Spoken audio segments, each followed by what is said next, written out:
রাখি বন্ধন উৎসব সৌভ্রাতৃত্ব, সম্প্রীতি ও ঐক্যের প্রতীক।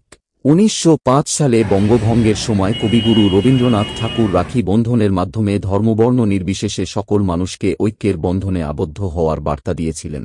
সেই ভাবনাকে সামনে রেখে জঙ্গিপুরের ক্ষুদিরাম মোড়ে সম্প্রীতির রাখি বন্ধন কর্মসূচির আয়োজন করা হয়। জঙ্গিপুর টাউন কংগ্রেস কমিটির উদ্যোগে আয়োজিত এই কর্মসূচিতে বিভিন্ন ধর্মের মানুষের হাতে রাখি পরিয়ে দেওয়া হয়।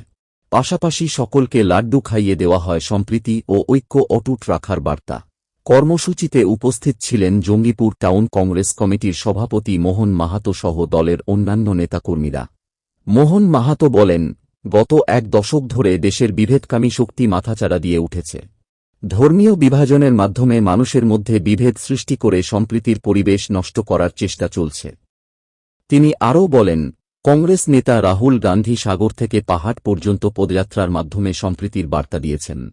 নফরত কে বাজার মে, মোহব্বত কি দোকান খোলার সেই বার্তাকে সামনে রেখেই এই সম্প্রীতির রাখি বন্ধন কর্মসূচি পালন করা হয়েছে। রাখির বন্ধনে ধর্মবর্ণের বিভেদ ভুলে সকলকে একসূত্রে আবদ্ধ করার এই উদ্যোগে উঠে আসে সম্প্রীতি ও ঐক্যের বার্তা।